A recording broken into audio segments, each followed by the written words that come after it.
Welcome back to Northwind Aerial. I have a broken hydraulic line on my almond shaker, and everyone is very busy, like I would like to be. I would like to be very busy, but I have a broken hydraulic line.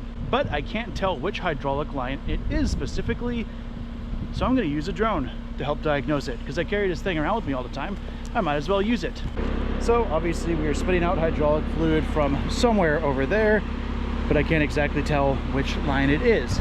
So we're gonna put up the drone and figure it out. So you can see it squirts oil when I go like that. So I'm pretty sure I know which one it is, but I want to double check before I start taking everything off.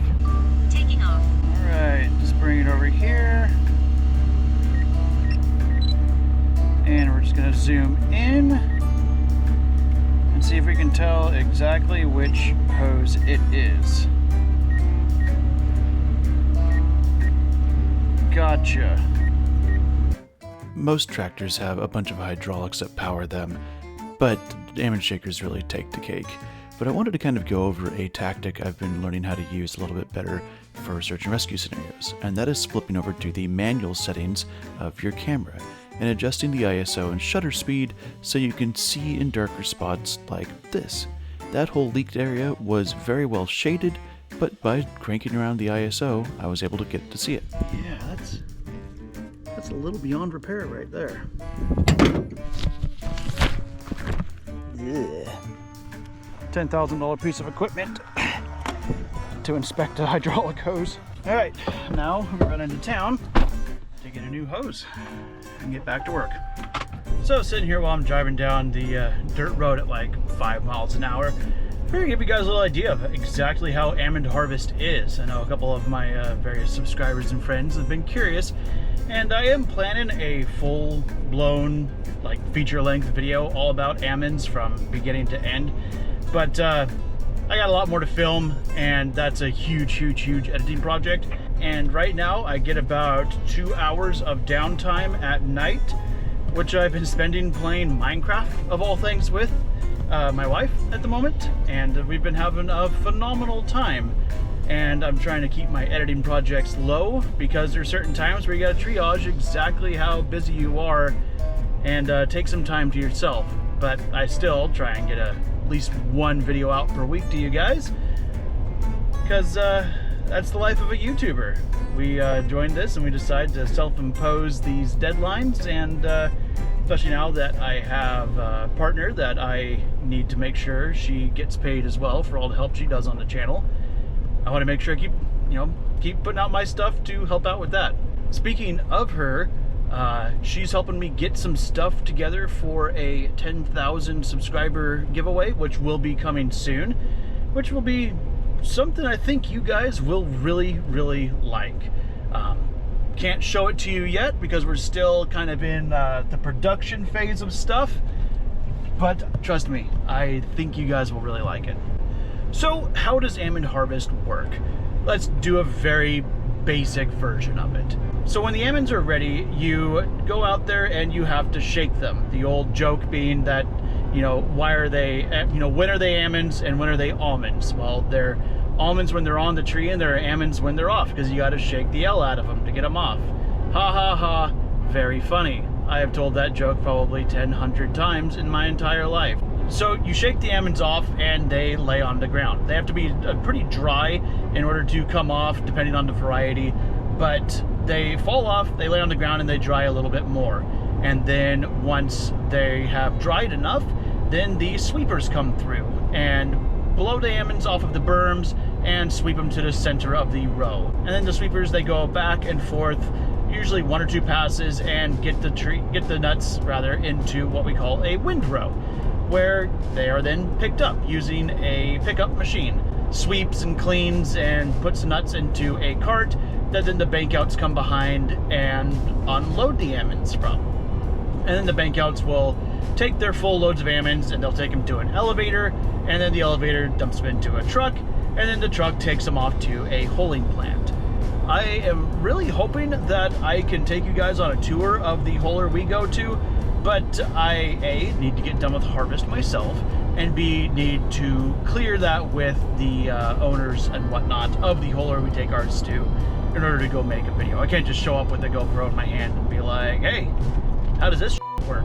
So hopefully when I do my full-blown from ground to grain series on almonds, from how they're all the way from how they're planted to all the way to how they're harvested to all the way to how they're cooked, hopefully I can take a tour of the huller and show you guys all of that.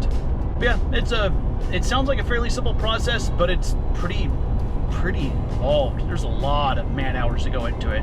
The shakers go very slow because they have to stop at every single tree and shake them. Their arm is basically a giant clamp and cell phone vibrator of sorts, where it clamps down, it senses enough pressure, and then it starts shaking. You can watch this video right here where I put a couple of different types of fruit into a almond shaker, and I also stuck poor Mr. Abernathy into it as well.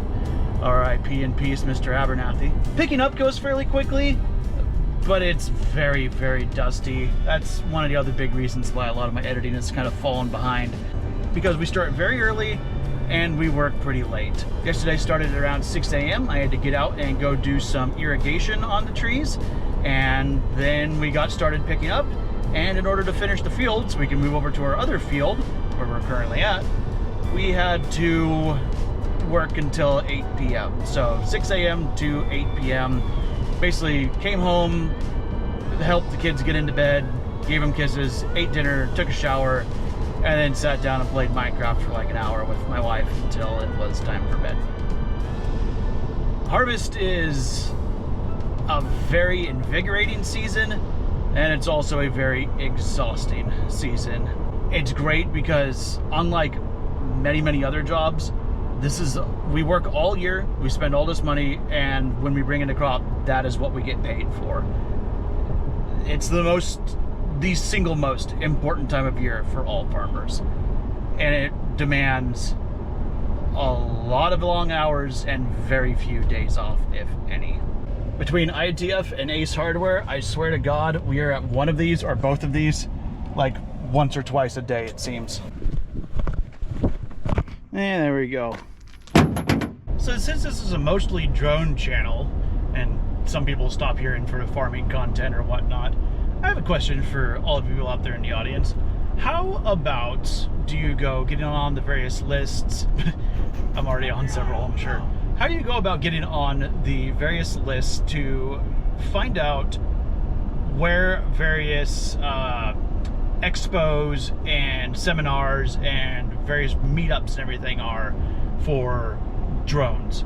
Because I have a lot of my various contacts, friends and whatnot, other people in the industry, stuff I've done people, videos for and whatnot. They always talk about like, oh hey, you should come meet us at this place, or let's meet up here. And I'm like, I have no idea when those things are happening or where they're happening, and I would really thoroughly enjoy getting kind of calendar ideas, so that way if I see something that's like, hey, this is going on in Alabama, this is going on in New Jersey, God, I'd love to go back to New Jersey, and it's like, hey, this is happening in like January, come on down. Like I need to make those sorts of plans like now, because I would love to come to some of those. I would love to start meeting up with people, shake hands and actually get to know people face to face in the industry. Like obviously one of these days I'm really hoping to meet like a lot of the guys from ADIAT, and I've met 2 of the guys from Nova, but I want to meet up more with them. Would love to meet up with the guys from like Eagle Eyes and stuff like that, like in person, to sit down and like chat and whatnot, because like we're all become what I'd like to consider friends, or at least colleagues in the industry, as we've conversed over emails and phone and whatnot. But like I'd love to meet up with you guys in person, but I have no idea when and where to even sign up for these things. This is just normal for my neck of the woods. So to keep things semi more on topic about using drones to help out fix tractors and whatnot, this is not the first time I've actually done this. I think it was 2 years or so ago when I first started doing this whole YouTube thing, and I had might have been last year, I don't remember, it all blurs together at this point. But I had another broken hydraulic line on probably the same shaker. They tend to just break every now and then. And I had my Mini 4 with me because I was using it to film stuff for the channel. And I thought, you know what? Why don't I just put my drone down here and just use the controller? And I did. Was able to put it underneath it, really quickly found out where the leak was coming from, and was able to fix it. Because otherwise I would have had to sit there and guess and, you know, look and paw through it and everything, and takes a little more time. So that's why, you know, it's kind of nice to always have one of these little tiny flying cameras with me where I can, you know, sit down and get a live feed from it straight to my hands, even if it's not actually flying at the moment. This one, I figured, you know, why not fly it? Because I needed that kind of top-down view into it. I was like 90% sure I knew which line it was, but you always want to verify and see, you know, might have been 2. I don't know. It was pinched, it was crushed, so there's a very good chance it could have been 2, but it was obviously 1. So we're gonna go pop it back on and get it started back up and get back to the grind. Ready for rice season. Almonds are fun, but rice just feels different. Rice harvest is just, I guess it's because it's maybe like the last harvest of the year, and I know that once rice is done, we're done, but oh well. Now we just gotta wrap our big black hose.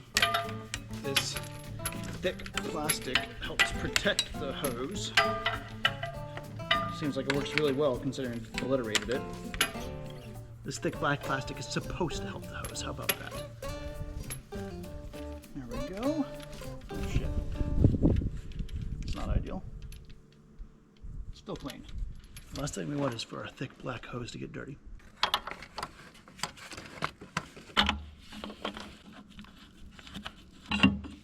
I still think this is a little loose, so let's tighten this up. Hell yeah, I got the right size first try, 7/8. All right, moment of truth, let's see if we fixed it. And if we fixed it, there shouldn't be any squirting. Fixed it. So yeah, that's how I use drones to help me fix tractors from time to time. It's really nice to always carry one around, just to have a camera with a live view on it.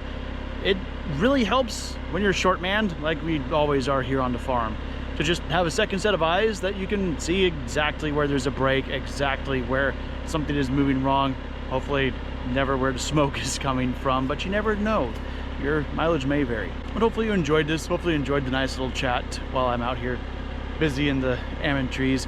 You might be thinking, wow, you really didn't need a drone to do all this. You didn't need to make a whole video out of all this. Well, that's the nature of the game of being a YouTuber, of trying to be funny or at least mildly entertaining on a regular basis. Thank you so much for watching. I'm going back to harvesting my nuts. I'll see you all next time.